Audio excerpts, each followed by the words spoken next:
by the art of SQL joins and try to make them simple. We've got some great graphics here. Let's dive in and take a look at these today.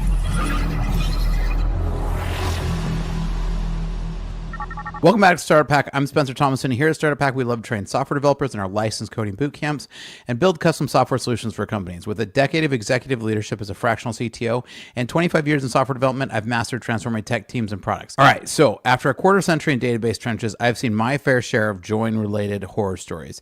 But I'm here to tell you that joins don't have to be scary. With a few simple concepts and some clever analogies, you'll be joining tables like a pro. So let's dive in and we'll dig into some of these. So I've got a great little graphic here that I found from an article that I'll link to here. And this is a great little graphic to help us as we dig through some of these to help you understand the SQL joins that we have here. And like I said, I got this from an article, so I'll make sure I link to that article. So joins are all about combining rows from two or more tables based on related columns. They let you create new, more meaningful data sets by linking information across your database. And so think of joins like a matchmaking service for your data. They introduce tables that belong together. The key to mastering joins is to understand the different types and when to use each one. So if your joins are running slow, it might be time to add some indexes to speed up those lookups, right? And so that's one of the first things that you want to do. So as we dig into these, so this is your very first, very simple one, right? Select star from table A, where table B, inner join table B on A, the A dot key equals B. So what this is going to give you is just the overlap of these two tables, right?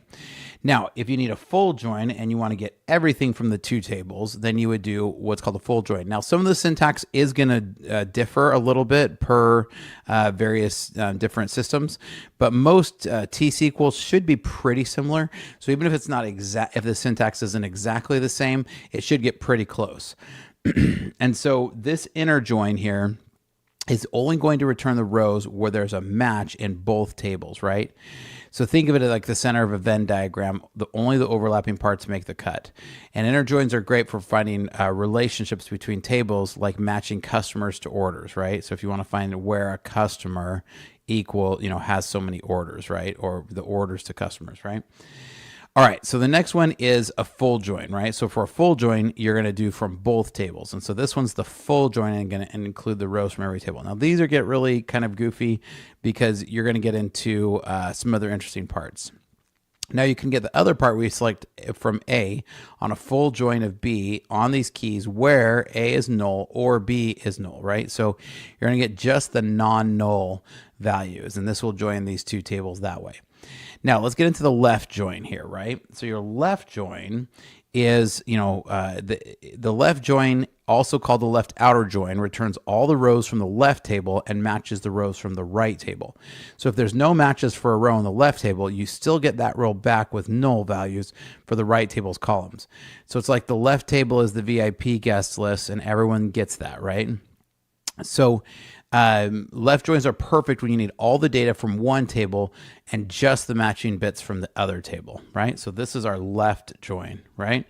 So then we have we have the left join, and then this is the left join where it's excluding. So this is what we call the left outer join. Sorry, the left join here, and then this would be the left outer join where we're getting just the nulls. Now, as we continue to work through these, remember that if your company needs help and has systems that aren't connected, reach out to us because we'd love to help. Here at Startup Pack, we love to help companies build custom software so that your company can work like a well-oiled machine. And we help you. We specialize in connecting systems. So reach out if you'd like some help. Now, the right join flips it the other direction, right? And so the right joins are like the left joins, but they're flipped because they're going to return all the rows from the right table that are matched with the left. Now, if there's no match on a row in the right table, you still get that row with null values for the left table's columns. It's like the opposite world of the left joins, but where the right join table wears the pants, right? So right joins are less common than left joins, but they do have their certain use cases, right? Like when you want to make sure you don't miss any data from the right table, even if there's no matches on the left. All right, so let's keep going here, and so this is, so we've got some of these here. So then we have a full outer join. So let's take a look here at our full outer join. So next here we have our full outer join, right? So the full outer join joins returns all the rows from both tables regardless of whether there's a match. Right? Sorry, that's this one. Your full outer join is regardless of whether there's a match, is going to return both of them. So it's like, and so the full outer joins are the most inclusive of the bunch, but they can also return the biggest result set. So they're handy when you need to see the full picture, like comparing two lists to see what's missing from each one. Right now, there's also what they call the self join, and self joins are when you join a table to itself. It's like the table is on its own best friend, and I don't have a diagram for this one, right?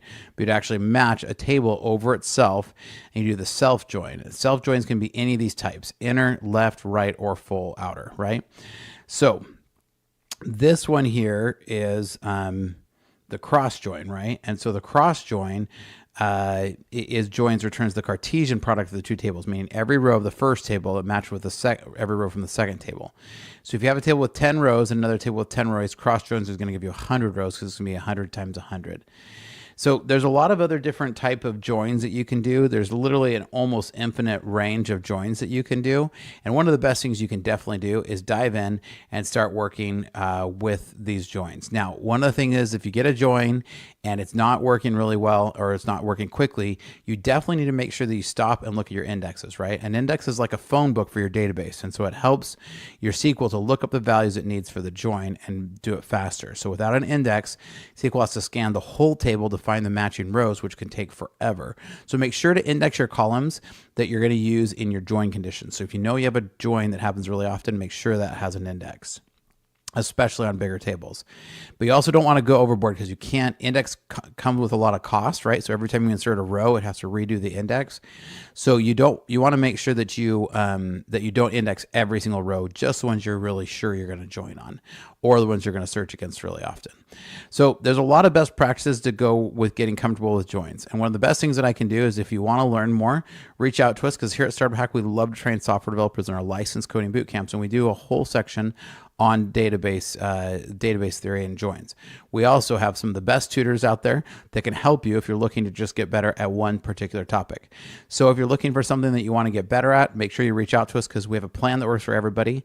We also do have the whole licensed coding boot camp, which allows you to, which we've been able to get certified with the government, and we get government funding for almost everybody for this. Now, what are your thoughts? The best compliment I can get with these videos is when people leave a comment down below. So make sure that you like and subscribe, and leave me a comment, if nothing else, just to say hello. Here at Startup Hack, we love to train software developers in our licensed coding boot camps and to build custom software solutions for companies. So reach out at startuphack.com/Spencer, and we'd love to help. And here's some more information. Want to become a software developer but don't want to spend 4 years in college and rack up massive student loan debts? Think you need technical expertise to get started? Welcome to Startup Hack, a better way to start your software career without student loans and years without income. One-on-one tutoring is included so you never get stuck and have guidance through the whole process. No technical experience is necessary. Learn at your own pace and in your own space. Startup Hack has worked with local state agencies in your area to make it so that qualifying students can get the program costs covered entirely and students can start earning while they learn. Startup Hack's .NET Coding Bootcamp was a game changer for my career. As someone with no prior programming experience, I was initially intimidated by the idea of learning to code, but the instructors at Startup Hack broke down complex concepts into easy to understand lessons and provided hands-on projects that really cemented my understanding. The curriculum was comprehensive and up to date and got me ready for my first job. What really set Startup Hack apart was the focus on practical, real-world skills. Thanks to Startup Hack, I landed my dream job as a .NET developer within weeks of graduating. I went from knowing nothing about code to building professional-grade web applications in just a few intense months. If you're looking to break into .NET development or level up your coding skills, I cannot recommend Startup Hack enough. Complete our 3-month coding bootcamp, gain hands-on experience, and land a paid internship. With 2 years of experience on average, our graduates are making over $80,000 per year. The 3-month program includes technologies from Microsoft, Google, and Facebook. No debt, just a quick path to earning. Check out startuphack.com to code your